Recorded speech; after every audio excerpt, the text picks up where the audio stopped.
Hello everyone, welcome back to another video. If you're new to this channel, my name is Farhan and I help accounting students like you ace their exams. Today we have got a practice question for the topic non-current assets.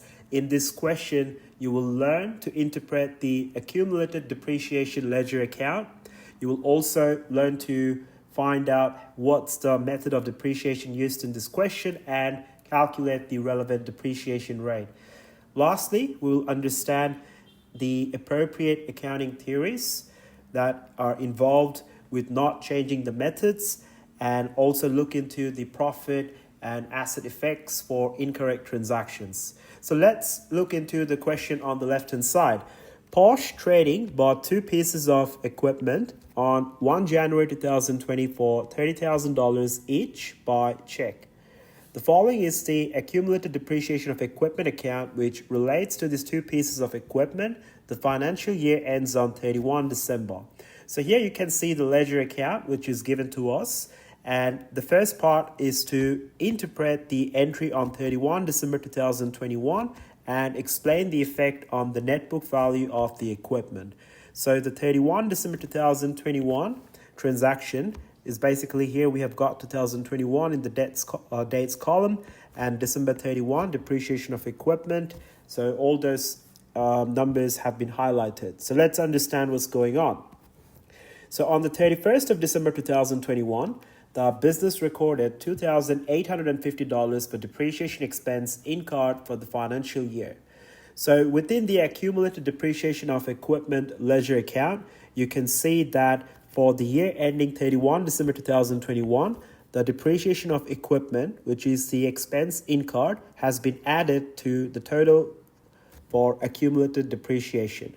So previously, we had $3,000 in balance at the end of 31 December 2020, and then we have got the new depreciation expense we have incurred in the financial year of 2021, which is $2,850, and altogether it's giving us a total depreciation of $5,850 for the two pieces of equipment. Okay, now so we understand that on the 31st of December 2021, the business recorded $2,850 for depreciation expense incurred for the financial year.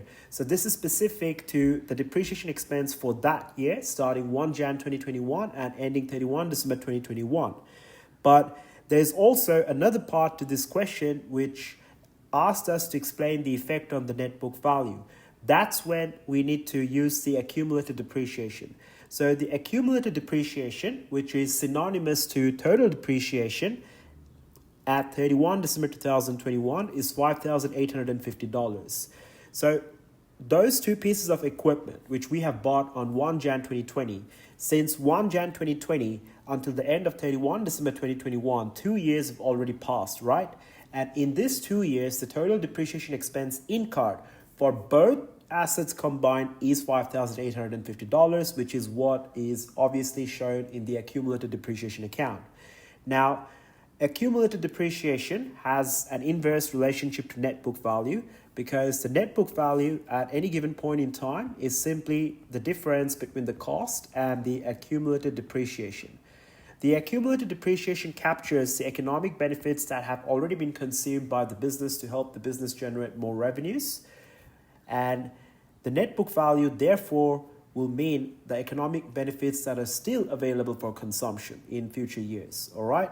So when the accumulated depreciation for the equipment increases by $5,850, the net book value for the two pieces of equipment combined should therefore decrease by $5,850. Okay. All right. So what about the part B? State the method of depreciation used by Posh Trading to depreciate its equipment. All right. Now, we need to go through some calculations and carefully understand what's going on before we make a decision. Now, we understand that the business we are working with bought the two pieces of assets on the 1st of Jan 2020. And we also know the business has a financial year which ends on 31st of December. So the first year of usage for these two pieces of equipment will be from 1 Jan 2020 until the end of 31 December 2020. And let's look into the total cost for both equipments. That would be $30,000 each multiplied by two equipments, which would be $60,000, right? Now, if you carefully check the accumulated depreciation of equipment ledger account, you will see that at 31 December 2020, depreciation of equipment, which is the expense incurred for that specific financial year, totaling $3,000, has been recorded. So this $3,000 is obviously referring to accumulated depreciation. That means it must factor in both pieces of equipment, right? So the $3,000 refers to both pieces of equipment combined in depreciation.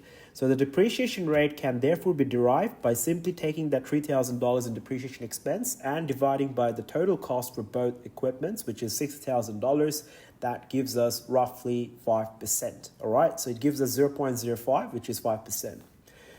All right.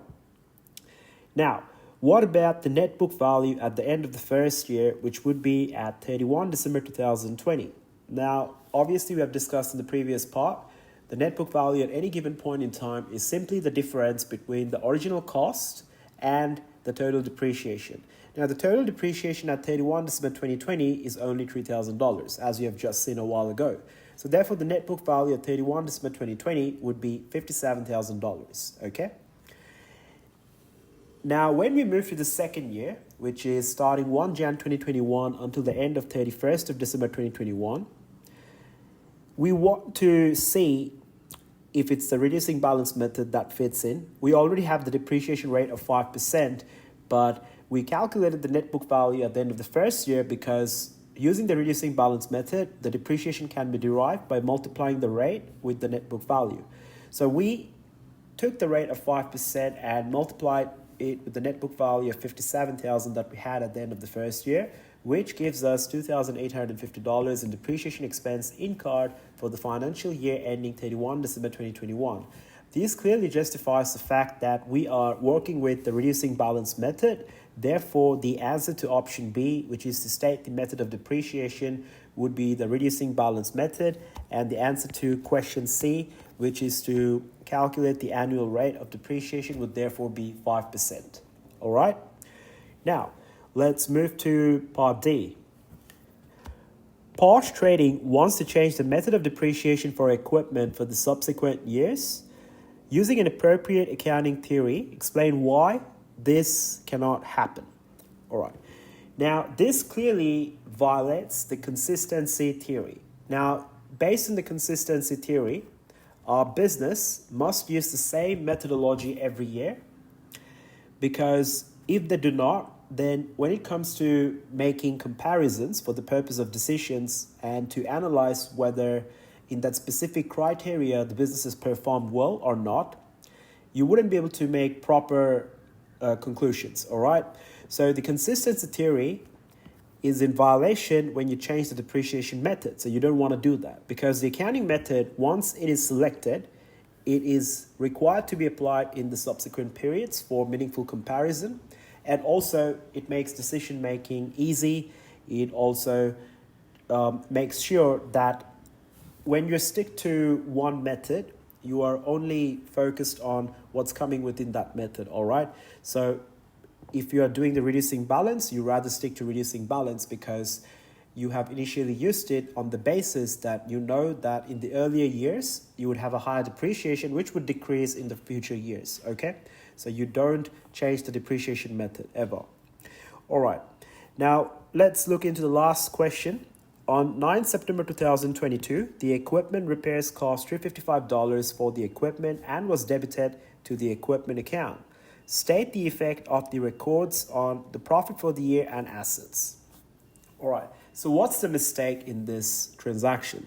So when it comes to repairs, it is an expense. It is an expense because it relates to the day-to-day operational expenditure of the business. Therefore, this is what we classify as a revenue expenditure.